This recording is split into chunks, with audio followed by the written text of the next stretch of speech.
सो हे hello everyone. तो आप सभी कैसे हैं? उम्मीद करता हूँ आप सभी अच्छे होंगे। तो जैसे कि आप सभी को पता ही है कि एसएससी जीडी 2026 के जो एग्ज़ाम है वो स्टार्ट हो चुके हैं।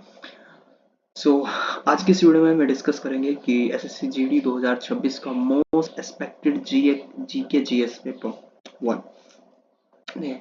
और ये जो सीरीज़ है स्टार्ट इस पर्पज से की गई है कि ज़्यादा से ज़्यादा क्वेश्चन डायरेक्टली आपको एग्जाम में से देखने को मिले, या उसके कंटेंट्स में जो क्वेश्चन है, उस टॉपिक से जो क्वेश्चन है वो आपको एग्जाम में देखने को मिले, तो कि ज़्यादा बेनिफिशियल रहेगा। क्योंकि जीके का जो वेटेज है वो किसी भी एग्जाम के लिए को क्वालिफाई करने के लिए कितना ज़्यादा बेनिफिशियल होता है ये आप सब जानते ही हैं।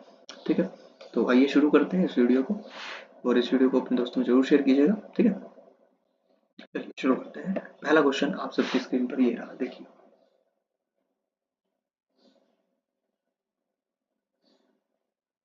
So, question number one: the only person who acted as caretaker prime minister of India twice. Question कह रहा है कि दो बार भारत के जो कार्यवाहक प्रधानमंत्री के रूप में किसने कार्य किया है। ठीक है, ऑप्शन आपको देखिए: देवीलाल, बीडी चट्टी, जीएल नंदा और लाल बहादुर शास्त्री। तो इसका जो राइट आंसर है एक्चुअली क्वेश्चन का, ऑप्शन नंबर सी यहाँ पर राइट आंसर होगा। ठीक है, बिकॉज जो गुलजारी लाल नंदा थे बेसिकली वो एक भारतीय राजनेता और एक बहुत ही बड़े भारत के जो है इकोनॉमिस्ट थे, यानी कि अर्थशास्त्री थे, इकोनॉमिस्ट। ठीक है, और इन्होंने 2064 में जवाहरलाल नेहरू के रिजीम में कार्यवाहक प्रधानमंत्री के तौर पर कार्य किया था। फिर 1966 में लाल बहादुर शास्त्री के जो कार्यकाल था उसके दौरान कार्यवाहक प्रधानमंत्री के रूप में कार्य किया था। ठीक है, और एक फैक्ट यहाँ पर नोट कर सकते हैं कि 15 जनवरी 1998 को, ठीक है, 99 साल के थे, ये वर्ष के थे और जब इनकी डेथ हुई। ठीक है, एक्चुअल क्वेश्चन है, एग्जाम में पूछ लिया जाता है बॉयज बाय चांस। ठीक है, क्वेश्चन नंबर 2 देखेंगे, स्पोर्ट्स से रिलेटेड क्वेश्चन आपको दिया गया है। सो बोल रहा है कि Sultan Azlan Shah cup is associated with which sports? Wrestling, football, kabaddi and hockey. तो इसका ये बेसिकली सुल्तान अल्जान जो शाह कप है वो किस खेल से संबंधित है? तो ऑप्शन आपको यहाँ पर दिए गए हैं: रेसलिंग, फुटबॉल, कबड्डी और hockey.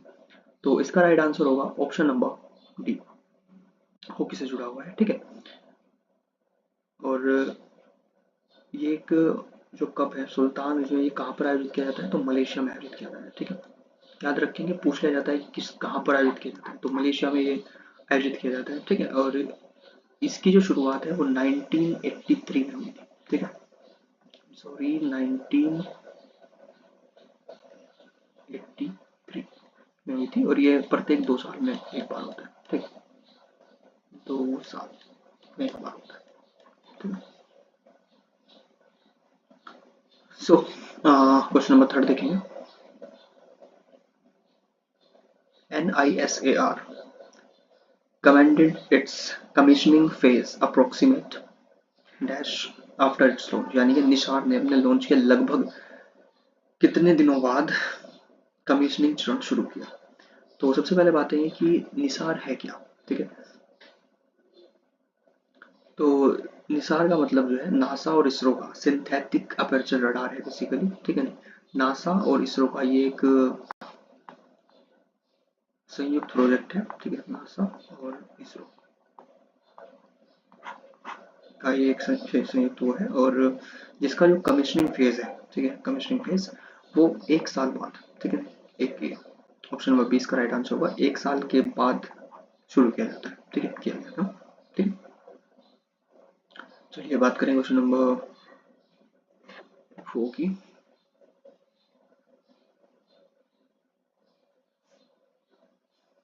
So the code of criminal procedure was replaced by, यानी कि दंड प्रक्रिया संहिता, यानी कि CRPC।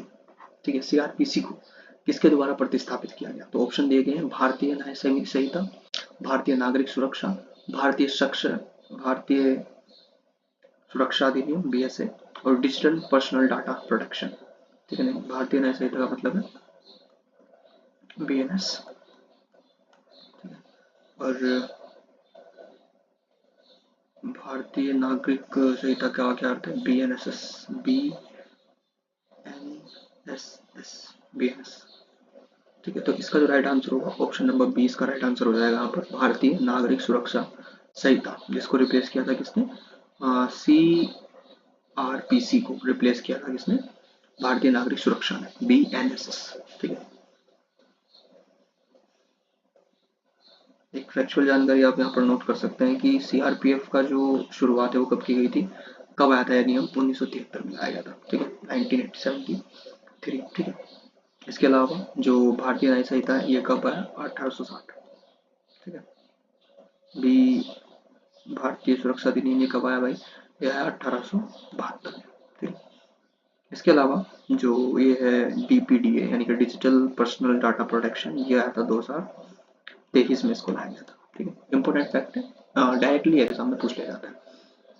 क्वेश्चन नंबर 5 देखिए, the Atal Pension Yojana is available to Indian citizen between age, यानी कि जो अटल पेंशन योजना है वो भारतीय नागरिकों के लिए किस वर्ष, कितनी एज के लिए जो है उपलब्ध है। ठीक है, मतलब पात्र होंगे उसके लिए। तो ऑप्शन आपको दिए 1840, 20 से 55, 1845 और 21 से 58। तो सबसे पहले हम नोटिस करेंगे कि इसका जो राइट आंसर है वो है 18 से 40 वर्ष की जो आयु के लोग हैं, तो अटल पेंशन योजना अवेलेबल होगी उनके लिए। ठीक है, और इसका जो है 60 वर्ष तक पहुंचने पर बेसिकली 1,000 रुपये से लेकर 1,000 रुपये से लेकर 5,000 रुपये तक की पेंशन इसमें प्रदान की जाती है नागरिकों को। ठीक है, और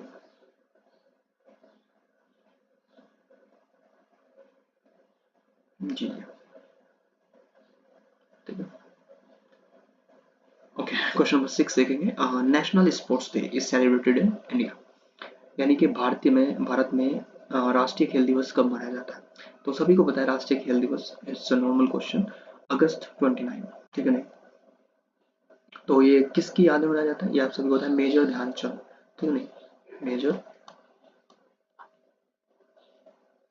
ध्यानचंद जी की जो जयंती होती है उनके याद में इसको सेलिब्रेट किया जाता है 29 अगस्त को। ठीक है, और इसके अलावा मेजर ध्यानचंद जो है उनको बहुत सारे जो अवार्ड्स हैं उनसे सम्मानित किया गया, राजीव गांधी खेल पुरस्कार, अर्जुन पुरस्कार, द्रोणाचार्य पुरस्कार, ये सबसे पुरस्कार सम्मानित हो चुके हैं। ठीक है, इसके अलावा आप देख सकते हैं कि इस दिन 29 अगस्त को क्यों सेलिब्रेट किया जाता है, क्योंकि 29 अगस्त 1905 को, ठीक है नहीं, मेजर ध्यानचंद जी का जन्म हुआ था। ठीक है, चलिए क्वेश्चन नंबर 7 देखेंगे, क्वेश्चन नंबर 7 आप सबकी स्क्रीन पर थोड़ी देर में।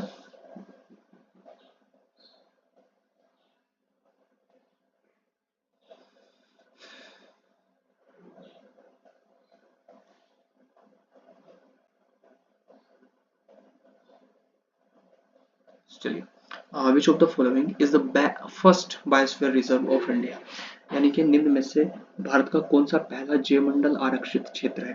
तो ऑप्शन आपको देखिए, सुंदरबन, नीलगिरी, नंदा देवी और पंचमढ़ी। तो इसका राइट आंसर है एक्चुअली नीलगिरी, ऑप्शन नंबर 20 का राइट आंसर होगा।